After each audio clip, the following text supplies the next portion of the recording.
लक्ष्मीपूजनाच्या नैवेद्यासाठी 1 लिटर दुधापासून मस्त रिच क्रीमी अशी बासुंदी खीर आज बनवूया।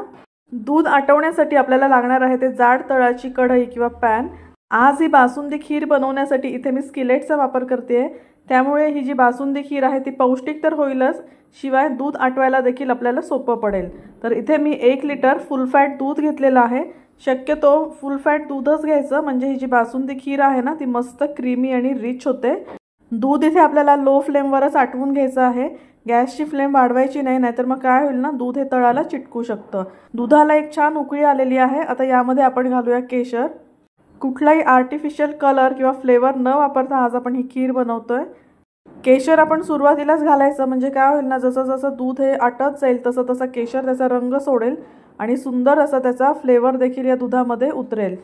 लक्ष्मीपूजनाच्या नैवेद्याला नेहमी आपण शेवयांचीच खीर करतो, तर ते साहित्य वापरून आज आपण थोडी वेगळ्या पद्धतीने ही बासुंदी खीर करणार आहोत। फक्त यामध्ये एक्स्ट्रा मेहनत आहे ती म्हणजे दूध आटवण्याची।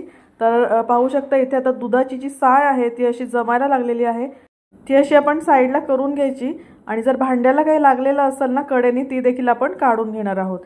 तर आज आपण मिल्क पावडर न वापरता अगदी पारंपरिक पद्धतीने ही बासुंदी करतोय। दूध व्यवस्थित आटलंय। आता यामध्ये मी घालतीये पाव कप एवढी साखर। तुमच्या चवीनुसार साखरेचं प्रमाण तुम्ही यामध्ये कमी अधिक करू शकता, पण पाव कप साखर 1 लिटर दुधासाठी अगदी परफेक्ट प्रमाण आहे। साखर देखील आपण व्यवस्थित मिक्स करून घेऊया। साखर घातल्यानंतर हे दूध पुन्हा थोडंसं पातळ होईल। दूध आटवताना गॅसची फ्लेम शक्यतो कमी ठेवा। गॅसची फ्लेम अधूनमधून थोडी मोठी करू शकता, पण संपूर्ण दूध हे फुल फ्लेमवर आटवायचं नाही, कारण स्लो फ्लेमवर जे आटवलेलं दूध असतं ना त्याची चव काही वेगळीच लागते।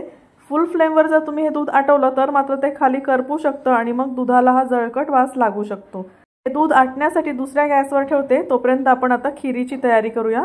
तर सगळ्यात पहिले आपल्याला लागणार आहे ते म्हणजे तूप। इथे मी 1 टेबलस्पून एवढं तूप घेतलेलं आहे। तूप व्यवस्थित गरम झालं की यामध्ये घालूया अर्धा कप शेवया। माझ्याकडे ज्या शेवया आहेत ना त्या बारीक आहेत आणि भाजलेल्या देखील आहेत, पण तुमच्याकडे ज्याही कुठल्या शेवया उपलब्ध असतील त्या तुम्ही वापरू शकता। फक्त एकच काळजी घ्यायची आहे की शेवया ह्या आपल्याला व्यवस्थित भाजून घ्यायच्या आहे, तरच आपल्या या बासुंदी खीरीला मस्त फ्लेवर येईल।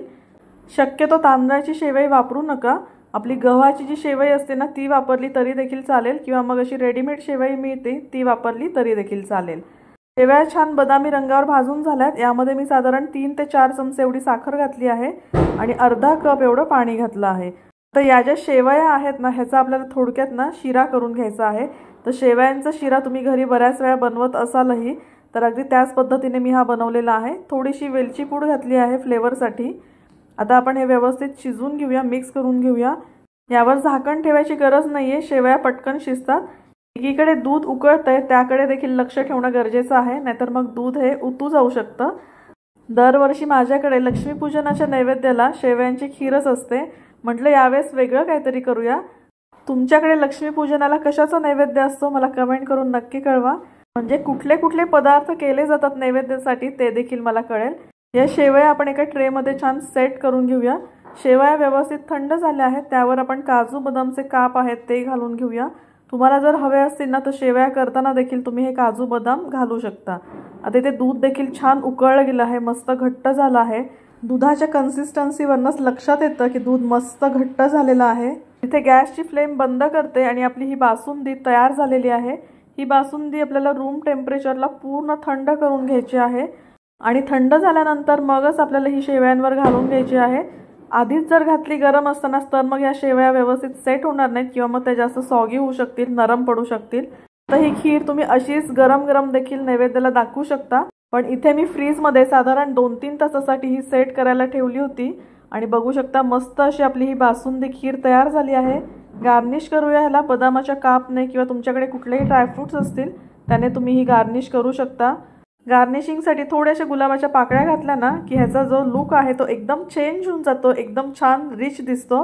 तर कशी वाटली तुम्हाला आजच्या शाही बासुंदी खीरची रेसिपी मला कमेंट करून नक्की कळवा। आणि अशा साध्या सोप्या हेल्दी टेस्टी रेसिपीजसाठी मी मिस किचन मराठीला अजूनपर्यंत सबस्क्राईब केलं नसेल तर लगेच करा।